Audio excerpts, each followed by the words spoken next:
Welcome back to the Pop Culture Discussion. I am your host, Robert, and today we are reviewing Spider-Man Across the Spider-Verse. When Spider-Man Miles Morales discovers his devastating fate tied into the world of the Spider-Verse, he must find a way to prevent it. With the multiverse now at stake, Miles must find a way to save those closest to him. The Spider-Verse is taken to new levels of perfection with next-level creative, stylish combined animation. The animation in this movie is like nothing I have ever seen before. Yes, Into the Spider-Verse had some insane animation as well, and definitely started this trend of combined animation in films moving forward. But the way they take it to the next level in this film, especially with multiple characters being animated in different ways, all hanging out in the same scene, and the way that different multiverses are animated. Every time a character jumps into a different universe, it is animated completely differently. This movie is incredible to look at. It might be a bit much for some people as it is very ecstatic, full on, and in your face, especially when it comes to the action sequences. But for fans of creative animation, this is absolute top tier. The cinematography and editing is absolutely flawless, with easily the best looking and perfectly polished Spider-Man movie I've ever seen. It is so well shot, every single action sequence, as insane as they are, with so much going on. You can tell exactly what's happening because of the cinematography and the editing. A lot of the times as well, they will edit this like a comic book with the same scene happening, but from two different shots. And it all just builds together seamlessly. The story is personal, heartfelt, emotional, and intelligently complex. Without going into any spoilers here, the story is a lot more personal than the previous film, especially when it comes to the themes of family and sacrifice. Although this movie is only PG, it deals with some very mature and dark themes. The character motives are compelling and extremely justified, making for thought-provoking writing. Every single character in this movie is justified in their own way of why they are going about what they are doing. And it loops back around with the story being so personal, and that's why everything just flows so seamlessly, and you can understand where every character is coming from.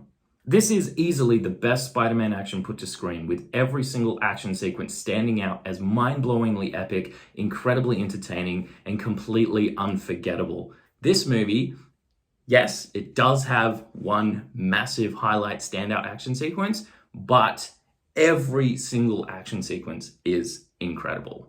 The action is super intense, and it very smoothly switches between characters within action sequences, giving them each a scene to shine. This is as much Miles' movie as it is other main characters as well. The jokes are hilarious with naturally charming chemistry between each character. I haven't laughed out loud at the cinema in quite some time until this movie. There is a perfect mix of genres of comedy in this, from comedy aimed for kids to comedy aimed for adults. As expected, their soundtrack is amazing, but not only the banging pop music that's in this, but the character themes land perfectly as well. They are just unforgettable. Every single main character has a theme here, and when they pop up on screen, their theme hits, and it just makes their introduction so much more epic, especially when it comes to 2099 Spider-Man. That theme gives literal chills. It is so cool. The huge list of characters never felt overwhelming, with heartfelt arcs making everyone a blast to watch. I said earlier that they spread the action sequences equally amongst characters, but it's not only the action, it's the storytelling as well. We get way more Gwen here than I expected, and they flush her story out really well with what's going on in her personal life. So by the time she catches back up with Miles,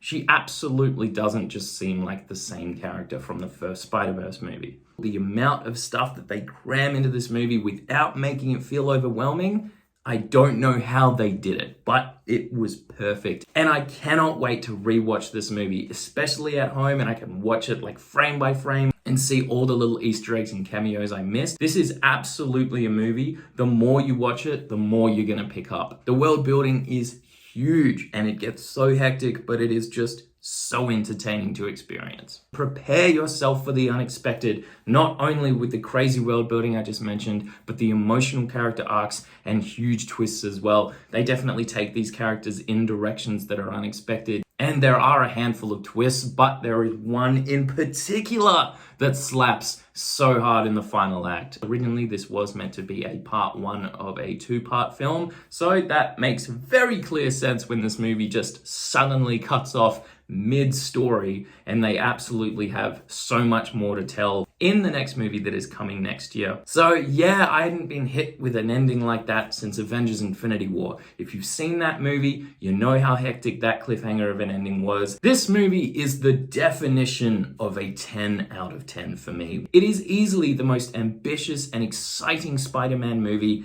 ever made. How they are going to outdo themselves with the next movie next year is far beyond me. Not only do fans of Spider-Man, animation, and heartfelt storytelling need to watch this movie, just everyone in general. You will absolutely find something in this movie to appreciate and have a good time with. Have you seen Spider-Man Across the Spider-Verse? Which is your favorite Spider-Man within the movie? I love some of the new characters they introduced. Spider-Man 2099 is probably my favorite in this one. I love his character arc, I love his motives, and his suit and his powers are just so badass. Not to mention that theme as well, just incredible and unforgettable. If you haven't subscribed to my channel yet and you love what I'm doing, feel free to slap that subscribe button. It really helps the channel out, and I will see you in my next video.